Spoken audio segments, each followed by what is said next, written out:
Energy consumption is a huge part of our daily lives.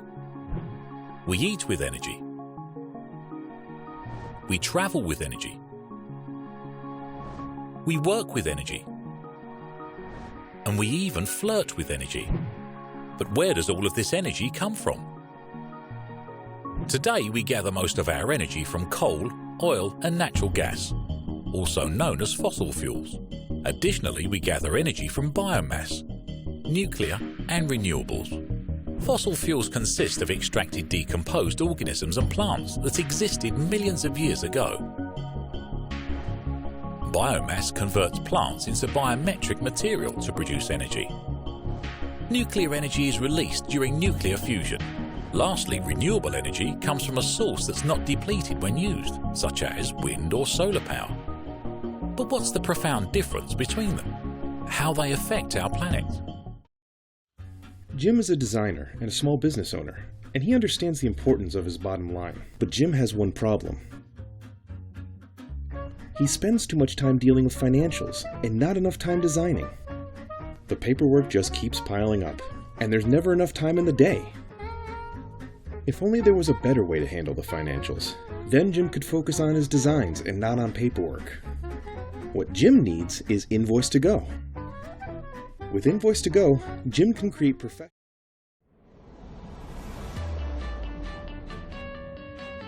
Every goal you set, every step you take, matters. With the Fitbit Flex, you can track every part of your day, including physical activity, exercise, food intake, weight, and sleep. Whether you're out on your daily run, working out at the gym, or even just on your way to your next class.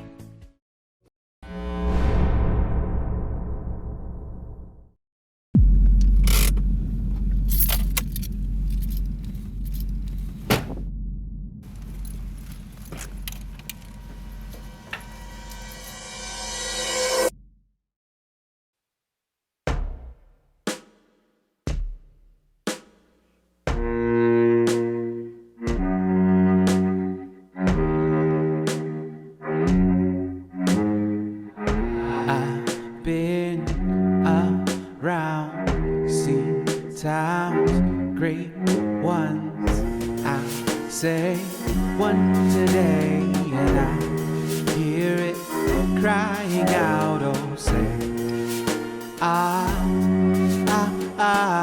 can you help me kick down all these walls? I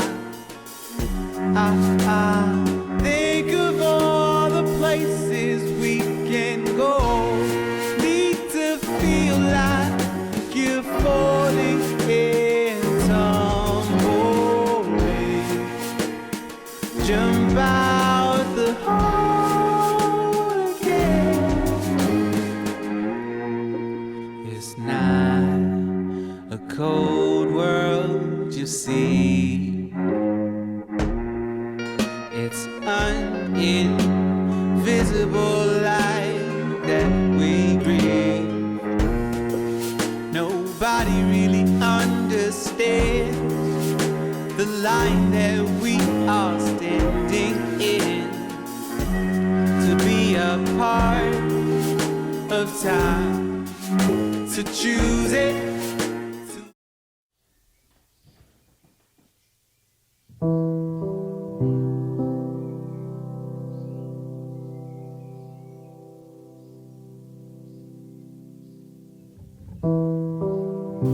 My father found out about it, and my father wasn't happy at all that he was even going to go into the Marine Corps. I think there was an idealization, as I think there always is with young men going to war. There's some kind of, this is what we do, and this is how we make it right in the world, or this is how we protect, whatever that might be. But he had that. He absolutely had that. Everyone was really upset about that.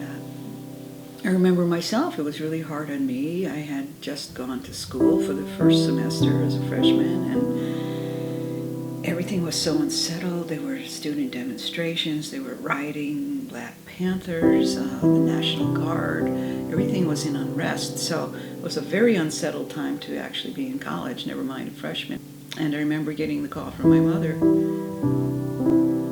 And she said, Earl got his papers, he's going to Vietnam. And I remember just crying, and she was crying. It just felt awful. Yeah, it was hard. It was hard to have a brother who did and wanted to go. I do now know, being older and wiser, that we've been told half-truths by our government from time immemorial. The government was trying to convince us that this was a just war. There were a lot of things that people were upset about, and the youth took up the banner and said, no, we're not doing this anymore.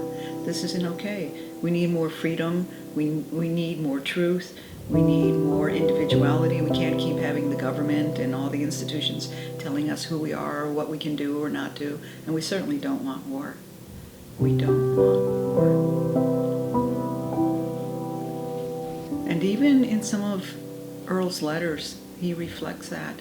And he really starts to understand that, wow, the media is really slanting this. They're saying we're having all these victories, and that's not what's happening. And we were having all these casualties, and they weren't reporting it. So we weren't being told the truth, and our young men were dying. And that's the sad part. He had a big heart. And so it was hard for him, I think, to stay connected to his heart and also do what it is that he had to do and experience what he had to do. And I think that was his conflict. And some things he could talk about and some things he couldn't. Dear Marcia, I received your letter yesterday. I don't know what to say. A lot of things happened to me yesterday. Maybe you'll be able to understand a little more how much war can change people. I was inserted with a team from my platoon up near the DMZ. In those 3 hours, I think I aged 3 years. We had one team member killed.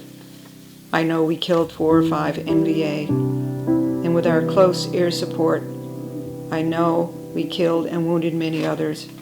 The situation had seemed desperate, and I had seriously thought we would never get out.